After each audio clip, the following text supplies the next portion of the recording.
नमस्कार, मैं हूं माही सिंह और आप देख रहे हैं नेक्स्ट 9 न्यूज। हरियाणा में कांग्रेस की अंदरूनी कलह जो है वो सामने आ रही है। जी हां, आपको बता दें, शैलजा कुमारी को जिस तरीके से भूपेंद्र हुड्डा दरकिनार करने में लगे हैं, उससे ये कहा जा रहा है कि अब कुछ बड़ा खेला हरियाणा में देखने को मिल सकता है। वहीं भारतीय जनता पार्टी अब शैलजा कुमारी को जिस तरीके से अपनी पार्टी में लेने के लिए जद्दोजहद कर रही है, उससे माना जा रहा है कि बड़ा उलटफेर देखने को मिल सकता है। जी हां, आपको बताएं, मनोहर लाल खट्टर ने इस बात के संकेत दे दिए हैं कि अब कांग्रेस में शैलजा कुमारी का जो है अपमान हो रहा है और उनको कांग्रेस पार्टी वो मनचाहा पद नहीं देना चाह रही है। तो ऐसे में जब उनसे पूछा गया कि क्या शैलजा कुमारी भारतीय जनता पार्टी में शामिल हो सकती हैं, तो उन्होंने कहा कि किसी भी चीज से इनकार नहीं किया जा सकता, सही समय पर सही चीज आपके सामने आ जाएगी। अब ऐसे में माना यह जा रहा है कि शैलजा कुमारी अगर भारतीय जनता पार्टी में शामिल हो जाती हैं, तो वाकई में कहीं ना कहीं कांग्रेस पार्टी में बड़ा बदलाव हरियाणा में देखने को मिल सकता है।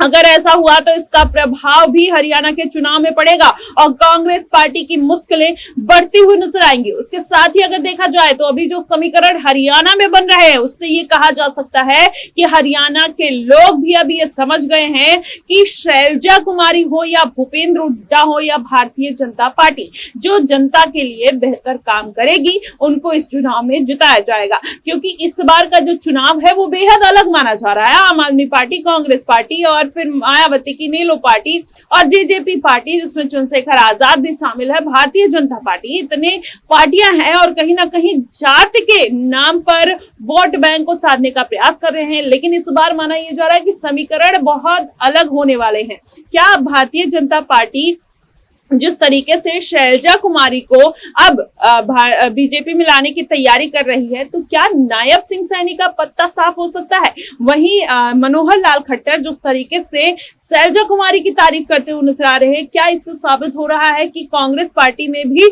शैलजा चाहती है कि उनको मुख्यमंत्री का पद मिले, उनको वो ओहदा मिले? अगर यहाँ पर आती है भारतीय जनता पार्टी में, तो क्या उनको सीएम पद का दावेदार बनाया जाएगा? क्या उनको सीएम पद की जिम्मेदारी भारतीय जनता पार्टी की तरफ से दी जाएगी और नायब सिंह सैनी को दरकिनार कर दिया जाएगा? कहीं ना कहीं इस तरीके की जो अटकलें हैं वो लगाई जा रही हैं और तमाम तरीके की खबरें भी सामने आ रही हैं। और इसका अगर पूरा मामला देखा जाए तो इससे ये कहा जा सकता है कि अब समीकरण वैसे नहीं रहे, अब समीकरण बदल रहे हैं। हरियाणा में अगर इतना बड़ा उलटफेर हुआ तो जाहिर तौर पर भारतीय जनता पार्टी की मुश्किलें नहीं बल्कि कांग्रेस पार्टी की मुश्किलें बढ़ती हुई नजर आएगी। और वहीं अगर देखा जाए तो अलग अलग पार्टियों के होने से वोट बैंक छिटकने का भी खतरा है। ऐसे में लगातार भारतीय जनता पार्टी जनता को गारंटी पे गारंटी देती हुई नजर आ रही है और वहां पर नौकरियों का वादा करते हुए नजर आ रही है। इसका असर कितना देखने को मिलेगा? क्या वाकई में अरविंद केजरीवाल इस बार हरियाणा में 1-2 सीटें निकाल पाएंगे, या फिर जेजेपी जो 10 विधायकों को लेकर पिछली बार चर्चा में थी, फ्लोर टेस्ट कराने पर उतारू हो गई थी, वो कहीं ना कहीं इस बार भी अच्छा प्रदर्शन करते हुए नजर आएगी? चंद्रशेखर आजाद रावण भी मैदान में है। देखना यह होगा कि 20 से 22% जो दलित वोट बैंक है उसको साधने का कैसे प्रयास करते हैं। मायावती की भी सेम वही कहानी है। लेकिन अगर पूरा समीकरण समझा जाए तो क्या भारतीय जनता पार्टी शैलजा कुमारी को अपनी पार्टी में लाकर कांग्रेस पार्टी को नुकसान पहुंचाना चाहती है? और वाकई में अगर ऐसा कुछ हुआ तो ये देखना बेहद दिलचस्प होगा कि आखिरकार ये समीकरण किस तरीके से बन रहे हैं। अगर शैलजा कुमारी की इस तरीके की नाराजगी है, आखिरकार उस नाराजगी की वजह क्या है? ये बताया जा रहा है कि हरियाणा में अंदरूनी कलह की वजह इसलिए सामने आ रही है कि खबर है कि भूपेंद्र सिंह हुड्डा के लोग जो हैं, गुट के लोग हैं, वो टिकट जो उन्होंने बांटा है, टिकट में उनको जो वरीयता है वो शैलजा कुमारी को नहीं दी है, इसलिए वो नाराज नजर आ रही हैं।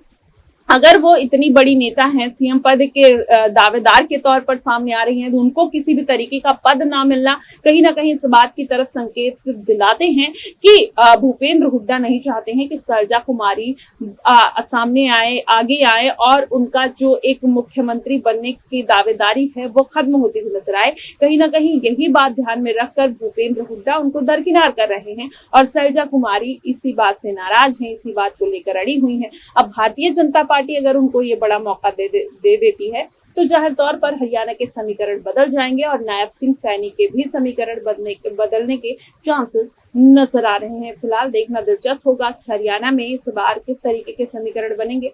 क्या शैलजा कुमारी कुछ बड़ा खेला करती हुई नजर आएंगी? क्या वाकई में भारतीय जनता पार्टी में शामिल हो जाएंगी? इस सवाल का जवाब आप हमें कमेंट बॉक्स में जरूर बताइएगा। फिलहाल के लिए बस इतना ही। देश और दुनिया की तमाम खबरों के लिए हमारे साथ बने रहिएगा नेक्स्ट 9 न्यूज पर।